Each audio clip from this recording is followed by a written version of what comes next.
Good evening, everyone, to our coast-to-coast audience for the March 9th Boyden Library Trustees meeting. We are short Joyce Parlapiano. I'm not sure if she's joining shortly. I've not heard anything from her. Chance, you heard, Joyce? No, but I was going to just let you know, last week she was supposed to represent the trustees at our meeting, and she was having technical difficulties with her computer, so that, maybe she hasn't got them resolved. Just that's a possibility. Okay. Well, why don't we begin? And if we need to catch up, Joyce, we can certainly do that. So we are being 7 p.m. We are called to order, and we'll start with roll call of our trustees. Christine Igo Freeman. Here. I need to audibly say here, technically, right, Pam? Here. There we go. Deb Stone. Here. Catherine Uden. Here. Kevin Penders. Here. And Colin Ernst here. We are at this moment, Joyce Parlapiano is absent. We also have Manny Leet, Pam Riccio, Janice Rosado from the Friends, and thank you to Foxborough Cable Access and Paul Beck for bringing us to geosynchronous orbit and broadcast around the world today. All right, so why don't we begin with any public input, Manny? No public input. At the start of the meeting, I'm going to offer my own public input and just say thank you to Deb for her years of service on the trustees and her years of leadership on the trustees. As I think folks on the trustees board know, and folks in public, Deb is not going to be pursuing re-election, understandably, but just such tremendous contributions to the forward motion, the progress of the library, and the energy and just cohesiveness of this group. So Deb, thank you so much for everything you've done throughout the 6 years that you and I have served together. Yeah, that's right. Yep. Thank Really you so much, appreciate Colin. Yep, it was a tricky decision to make, but this year has just stretched me much too thin. And, I wouldn't be surprised if I come back in a year or two, but just it's time to open up a little space for the school stuff. So, I've had a great time, lots of laughs and great valuable stuff that we've done together. I really have enjoyed it. Thank you. Thanks for bringing it up. We've got one more meeting to fully salute you next month before you're done. But I didn't want another moment in today's meeting pass without acknowledging that. So, Colin, what you're saying is this is the beginning of the write-in candidacy for Deb Stone for re-election. Is that what you're saying? Yes, and all the viewers watching today, all 7 of you, can write her in. Just write Tom McGee. That's right. See which one gets reelected. All right. Anything else, public input or otherwise, before we want to move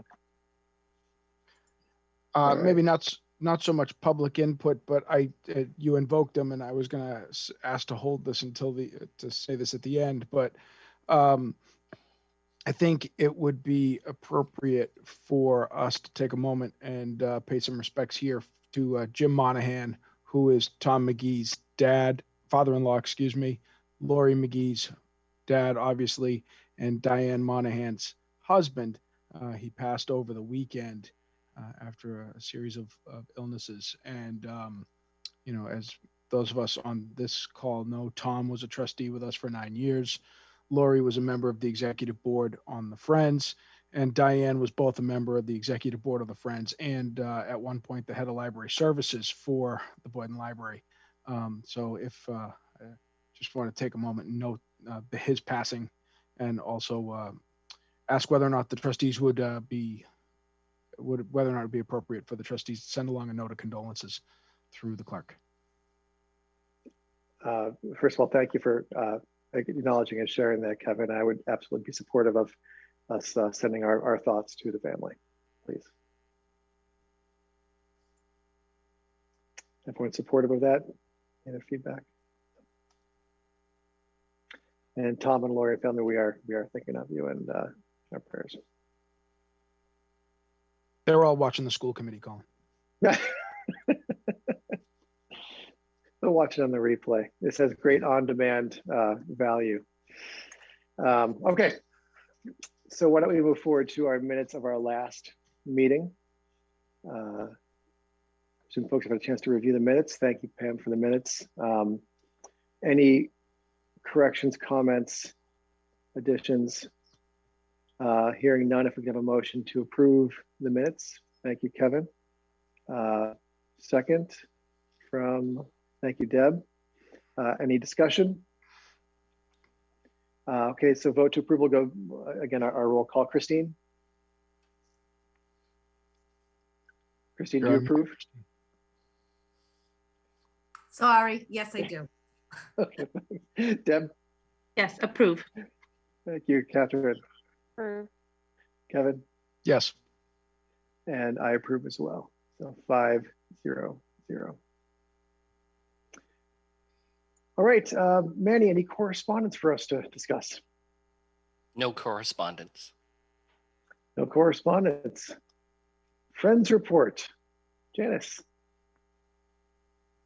Okay, first of all, I am in Vermont and are maybe having technical difficulties. I keep freezing, so I'm going to try to get through this. The main thing I want to talk about tonight was the drop-off book donations that we held a week or so, a little over a week ago. You got the report from Manny that Leslie Ann had put together. It went really, really well. They actually ended up adding a few people. They actually collected about 25 boxes of books after weeding out a few. We are back up with More Than Words. More Than Words picked up this week, and now we're on the schedule every 4 weeks. So that's going to help us for books that are a little bit older that we can't sell, and certainly at the end of the book sale. They did how they did it is because they had 5 people, it worked really well. They did like a high level sort, and then Manny graciously is allowing us to use the tutoring room. For the boxes, they can sit there and they quarantine for a week. And then the sorting team comes in and can take one box at a time into the sorting room, do the final sort. And that's worked really well because I guess when they first put it in, we first had put all the boxes in the sorting room and there was like no room to move. So this is allowing us to be able to do that and adequately quarantine as well. Everything's labeled so people know when things are ready to come out of quarantine and go on the shelf. And then they get another quarantine on the shelf too. So, I mean, they're certainly getting plenty of time to sit. And we allow them to sit for a week before we touch them. So let's see. So the next thing is we wanted to come back and ask for us to be able to continue this every 2 weeks, starting this Saturday. So the dates would be March 13th, March 27th, April 10th, and April 24th. And would like permission to go forward with that. And the first one, we already have quite a few people on a waiting list. So for this weekend, if we do it, we'll do it like a direct appointment with them. After that, we'll open it up on Sign Up Genius for the one on the 27th. So I don't know if there was anything else on that. Does anybody have any questions on that? Dennis, could I just add one thing? Absolutely. I did speak to the Saturday staff and asked how it went, if they had any issues, and they did not. They said everything went really well. They didn't have any concerns at all. That's good. Janice, is the Sign Up Genius going out to the email list of the friends? How? I think they were sending it out. I think they were sending it out to the Foxborough sales. Oh, okay. But so anyone who's a member of the library, a library card holder. I think so. And certainly if not, we would start with, if they have done the friends, if we start having spaces, then we would open it up if we haven't already. I'm not 100% sure, but I know they sent out an email blast. A lot of, I mean, like I said, we have, I think I have like this 20 slots set for the 13th. and I already have 21 names to call. So there's a lot of debate. And the other thing about it is they said that what they received was really what we were looking for, really good quality stuff. So we're really, really happy about that. Any other questions? Janice, is there a point at which you may get more books than you can put out for the actual book sale? I know the book sale logistics are a bit different this year. I'm not sure if you, how is supply and demand matching up? Sounds like supply is great. Can you actually? Well, yeah, we're taking the best of the best to either go out on our bookshop, for the best sellers, and up in the children's department where we put the very best, and then those will be used for the book sale. Then we take the ones that are sellable but older, we put them out for the last chapter. We'll hold them for the last chapter. Things, obviously, anything that's damaged gets thrown, and things that we just feel like we haven't moved or won't be able to move. Like once I put them on the last chapter, and after a while, I pull them out, and they go to more than words. So I think we have a really good system, and obviously, we'll hold those. I think we'll send those out, the invites one at a time. So if by the April 10th, at the end of that, if we're like just inundated and don't have room, then we probably wouldn't hold the last one. But we used to fill that box like every single day, and we managed to get through. So I think we'll be okay. Can you list those dates one more time for us? Absolutely. So starting this Saturday, the 13th, again on 27th, and then April, it'll be the 10th and the 24th. Any other questions? If there are no questions, would someone like to move that we approve those dates as proposed?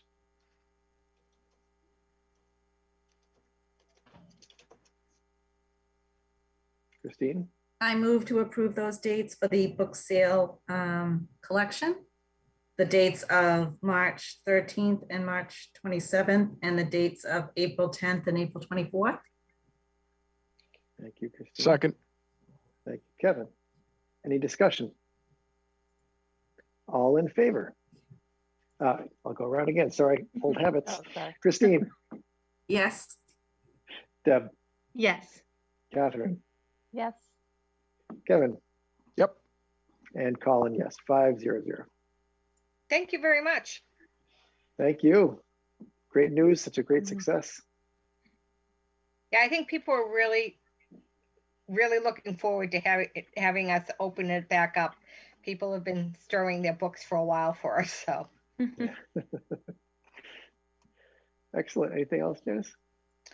I think that's it. Thank you. Thank you. Alrighty, super. Next, professional staff reports, Manny. Thank you, Colin. So I was looking at Suzanne's purchases of items, and the one that stuck out was under DVD highlights, Alice in Wonderland with Cary Grant. I did not know that Cary Grant was in an Alice in Wonderland picture, so I had to look that up, and in fact, he was in a Alice in Wonderland movie. So I thought that was interesting. How is it? I haven't seen it yet, but I did watch a trailer on YouTube, and it's interesting. I do like Cary Grant. Under CD highlights, a couple of young new artists, Willie Nelson and Neil Young, have new material. So, and I've Bob seen them Dylan. on TikTok. Yeah. I like that Neil Young is hearkening back to his roots, and it's an album that ties to Shakespeare. Yes. It's contemporary. Apparently. Yeah. So yeah, that's interesting.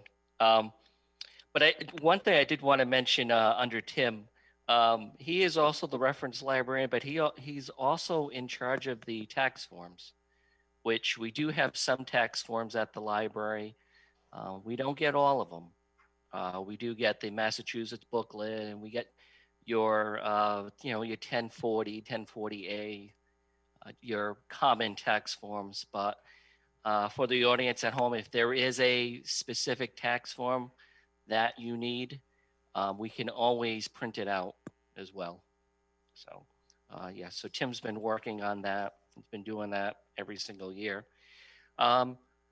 So if you have gone to the library, Kathy does these wonderful displays on the ground floor, and her and Tracy Lorenz, they did a wonderful one for Valentine's Day, which is very nice.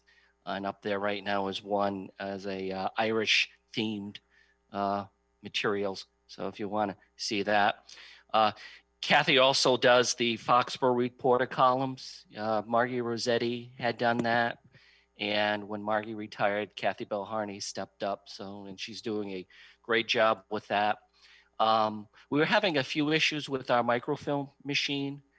It has been repaired. It's all set. It's working.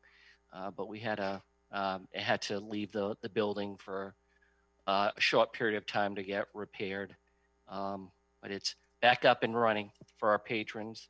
And Jessica has just been dynamite when it comes to the programs. Just a few highlights here. During the February break, she had a couple of Zoom programs. She had Learn Magic with Malik. We had 36 Zoom attendees. We had Chocolate 101. That was for grades 5 through 8. We had 17 Zoom attendees. She's also been doing virtual elementary school visits. She did it with IGO, Taylor, and Burrell School, and she's doing more of those. I do want to also give props to Miss Casey. She's been doing on YouTube stories and songs, and if you had a chance to watch them, they're really great. She's currently attending library school to be a librarian, and I think she's going to be a wonderful librarian. And the YouTube videos, the story time and songs, are really cute. So I just want to give her, kudos for doing that. And to our audience around the world, if they want to see, it's on the Boyden Library YouTube page. You can find those links on our website, or just simply type in Boyden Library on YouTube. Awesome. Thanks for highlighting all the great work of the team. All right, any questions on the staff reports, anybody? I was just wondering if, Manny, and you may know, and I don't mean to say you may not know, but Kathy Belharney makes a reference in her report to Library Aware. Is that a software program, or what is that? So yes, that is a software program. It will kind of archive various collections. It's something that some libraries use, and then there's other programs that are very similar to Library Aware. It's also something that she can do to send out promotional material. We have something called Canva, but you can also do that on Library Aware as well. Okay. She's able to attach all the emails from all our Boyden card holders to send out the email blitzes, as they call them, for like Friends book sales and stuff like that. It's like a smorgasbord of creative projects you can do for Library Aware. So yeah. Thanks. Yep. Any other questions? All right, we'll move on to financial reports. Hey, Joyce, just want to say hello. Hi. How are you? Sorry for late. Not a problem. Not a problem. Good to have you. All right, financial reports. Manny, I think you want to highlight in particular, or questions from the trustees? I don't have anything in particular to highlight. We're just, marching on when it comes to purchasing materials. We're in March and fiscal year ends at the end of June. So some line items are already at 100%. Some are a little over 100%. And then there are some line items that we haven't touched yet, but we will before the end of the fiscal year. Usually bookbinding we do near the end of the fiscal year, but we've been dipping into that already too. So. Any other questions, folks? All right, on to director's report, please. Very short and sweet with my report. Completed the 2020 annual report that will be published before town meeting. So that was done. I do want to thank Janice. There you are. You helped out and had input for the Friends section, and Jessica as well, and Margie for the youth services portion. So that has been complete. Still attending Zoom meetings, doing the statewide director meetings on Wednesday, speaking with directors from all over the state, as well as representatives from the Mass Board of Library Commissioners and MLS, Massachusetts Library Systems, and just kind of getting a feel on where libraries are during this entire pandemic. Last week, there was a conversation about Dr. Seuss. Of course. Probably this week will be Pepe Le Pew, because it seems like it's that this week. So, we do talk about COVID. We do talk about vaccines until, we're blue in the face, but we do talk about other items and library issues, Dr. Seuss being one of them. And, just everything from snow removal. It's something that will probably continue after everything's back to normal. Because I think I don't get to see some of these colleagues only at conferences or if I shoot them an email. So it's nice seeing them because I've known them for many years. So it's good to keep in touch with them. There's a few members of the sales network that attends normally, myself and the director from Norfolk and Norton and a few others, Rehoboth, Lakeville. So we get to, explain what's going on with sales. But it's an hour and a half usually of just, sometimes it's getting suggestions. Sometimes it's just a way of shouting out your grief on what's going on, your frustration, and we're here to kind of counsel various directors saying it's going to be okay. And it's been great. There's also one specifically for sales, and there was one actually today. And that one's a little more, it's not as general as the statewide directors one, because now we're really dealing with matters at hand when it comes to sales business. So I attend that, and I guess we'll talk about it when we get to COVID. But it's there are some libraries that still haven't opened since last March, and then there's some that are finally going to open on Monday. So it's interesting what they're,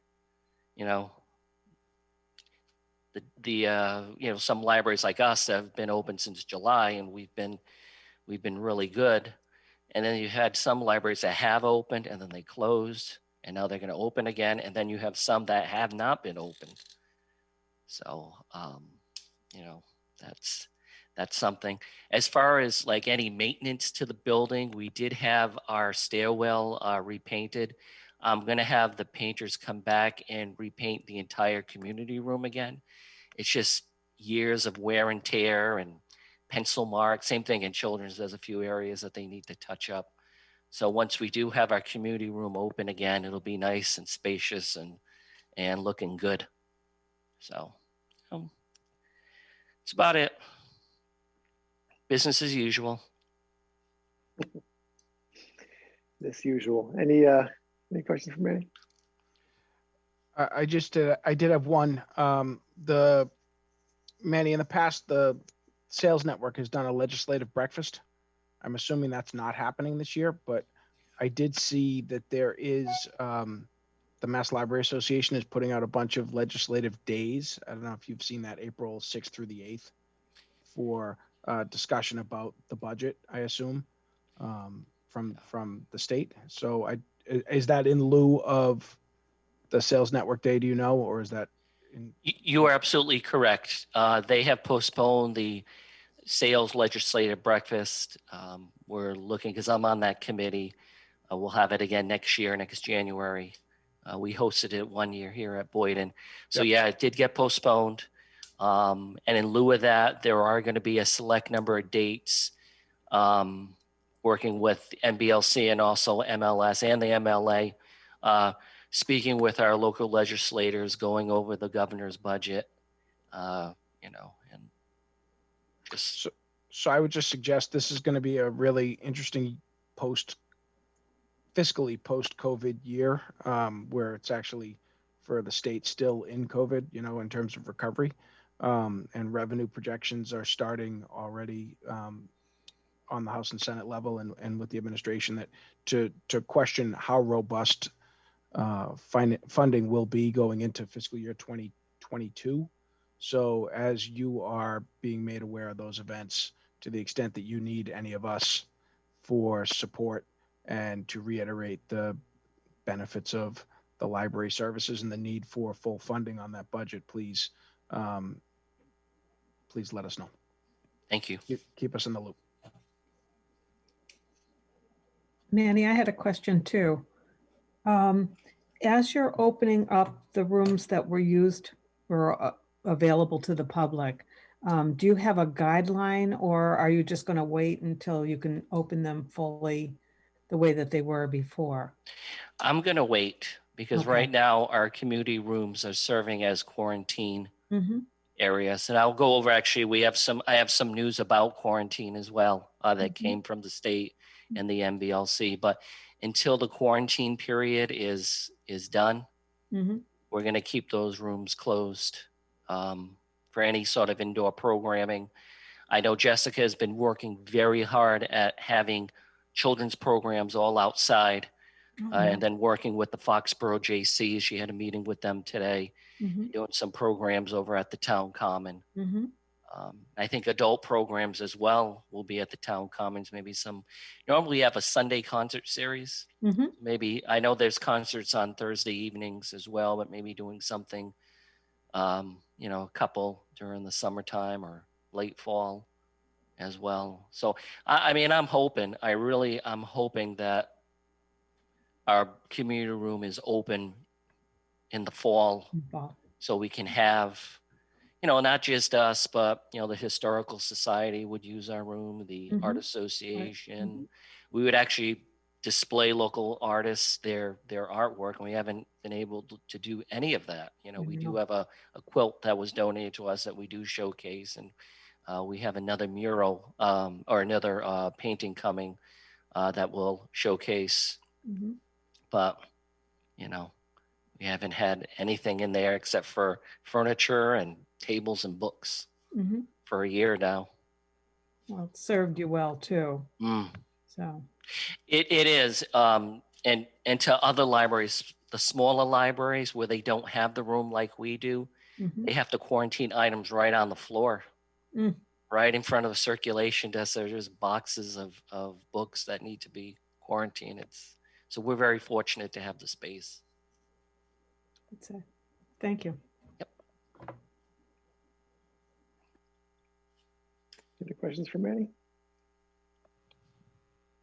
Yeah, thanks, Manny. Liaison reports and subcommittee reports. Anything on either of those to report? No reports on those reports. Okay. Old business. Website, Manny. Sure. So last month we did meet with Evan with his company EBPRI, and there was a proposal for Evan's company to create a brand new website for the Boyden Library. And I know there was a question that Kevin addressed, and then I did reach out to Evan the following day. He did respond. And those services that Kevin was asking would be covered in the hosting contract, which I did forward to everybody, the website hosting agreement in an email. So I guess tonight, you know, I have been in contact with him and said that, you know, the trustees would discuss and vote on a, you know, Evan's company creating a new website with us.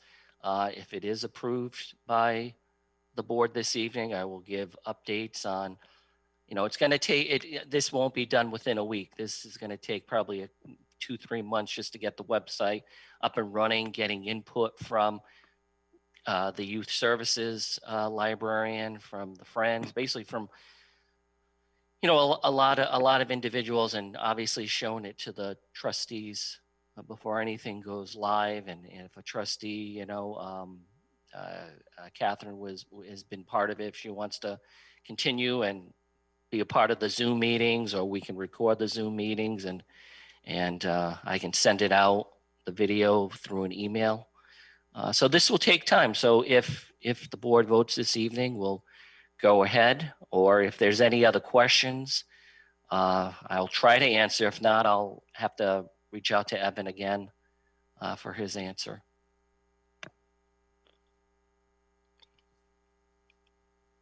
Questions folks have at this point?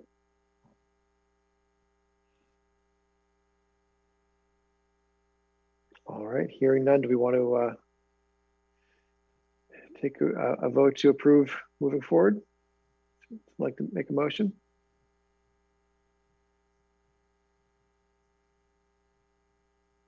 I'll make that motion. Thank you, Kevin. Second it. Second by Catherine. All in favor of proceeding with the website as proposed. So Christine. Yes. Deb. Yep, yes. Joyce. Yes. Catherine. Yes. Kevin. Yes. And Colin, yes. 6-0-0. Excellent. That'd be fantastic. Thank you. And Catherine, I'll keep you part of the email loop, and then I'll Okay, send great. the board the videos and everything discussing with Evan. Okay. So. All right. Update on COVID and library ops. Yeah, just I joke about this when I see it on the agenda, that I think we'll be talking about this 12 months from now as well. But a few new things that have come up within the past month. The governor, with work with the reopening committee and the Mass Board of Library Commissioners, they've kind of updated when it comes to libraries, their safety standards. As far as social distancing, capacity limits, the only thing new about that, I believe I discussed it last month, was occupancy up to 50%. We're still at 20%, and we haven't even gotten to capacity at 20%. So I just think we should just remain at 20%. One thing that was added in the guidelines, and I can share this with the board, I'll send it out. They're asking that each library monitor patron entries and exits for occupancy. We've been doing that since the beginning with help of either staff or volunteers, so we'll continue to do that. The only other new thing that came up was quarantine of items. So when this all started, the quarantine, this was based on various studies, was 72 hours that items needed to be quarantined. So that has been updated to 24 hours. So items now only need to be quarantined for a day, essentially. And then they can be checked in by staff and added back to our collection, or going out through our transit again to another library. So that was the only other new item in that. Everything else, 6 feet apart. Everything else is the same. But those are the two items that have popped up, was the monitor, and we've been doing that with the capacity at 50%, and now the quarantine only needs to be 24 hours. So, but besides that, like I said, there are some libraries that are opening up. There are some that still don't intend opening up until July. So, we just keep on doing what we're doing. I think not tonight, but I'm thinking in the future, near future, maybe we start discussing increasing our hours. So again, not tonight. I'm not prepared to I'd like to speak to staff first, but you know, once it starts to get warmer, you know, maybe May, June, maybe we go back to our old schedule where we're open 4 evenings, Monday through Thursday. You know, Friday and Saturday is already, you know, we're at our schedule right now. So that's about it. And we'll look forward to discussing that as we get another month or so out. Yeah, as long as everything's going well. I mean, right now it seems like we're in. The state came out, I believe, today, and there's only 17 communities that are considered or in the red high risk, and Foxborough is not one of them, which is great. So the numbers here have been going down. In my community, we're considered still high risk and in the red, and those numbers haven't dropped.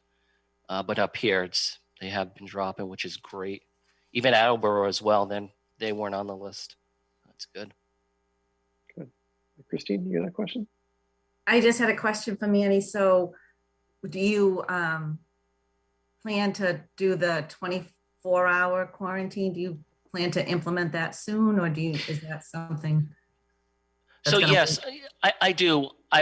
During the sales meeting today, that was brought up for discussion, and it was overwhelming at how many libraries have gone to the 24 hours already. This just started as of March the 1st.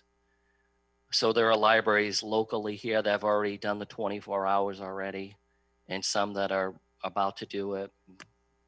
You know, the libraries that aren't open, they're not doing it yet. So they're still being very cautious, like Rentham's one of them. So yeah, start with that, 24 hours. Thank you. Other questions? Other questions? Good. Any other, just one other thing I wanted to touch upon before we adjourn, but any other topics for us to touch upon today?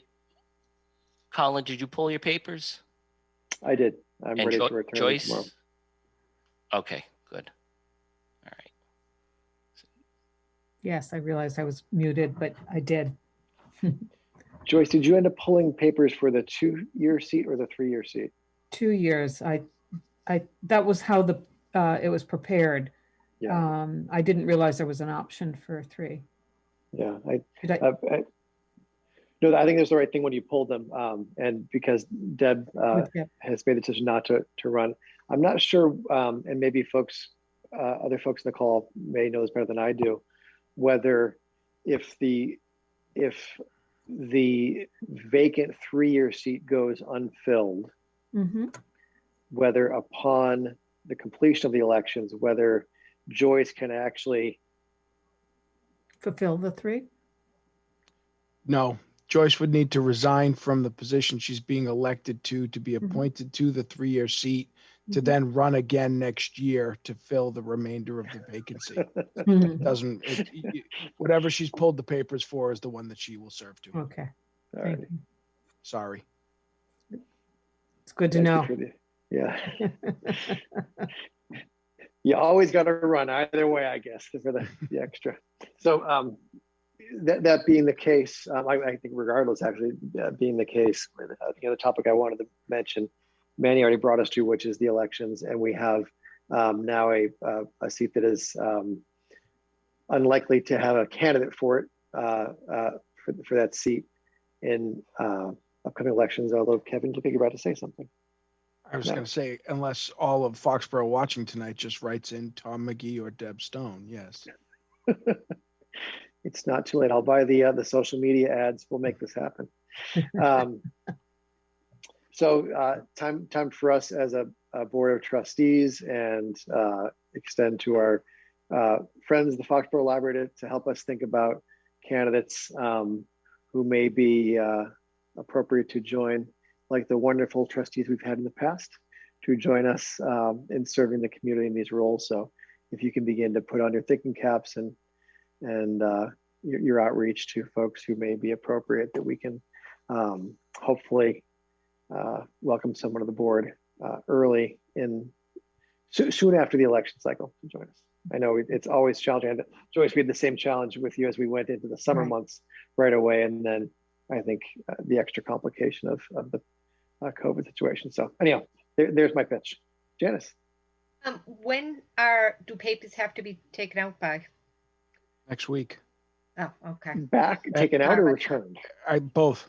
I believe the takeout and return deadline are the same day. Okay. So it's a week from yesterday, I guess, 15th. 15th. It's been a whole new fun activity driving around Foxborough getting signatures. I get to see people. It was wonderful. All right. Anything else on the elections that we should, now that we have the eyes and ears of the entire free world watching this broadcast, or the 8 people here now watching school committee. All righty. With nothing else earth shattering today, is there a motion to adjourn? So moved. Mr. Penders, and seconded by Ms. Uden. All in favor? Christine. Aye. Yes. Aye. Deb. Yes. Catherine. Yes. Joyce. Yes. Kevin. Yes. And Colin, yes. 6:00, we are adjourned. Thank you, everyone. Thank you, Manny. Thank you, Pam. Thank you, Janice. And thank you, Paul, at Foxborough Cable Access. And go switch over to the school committee.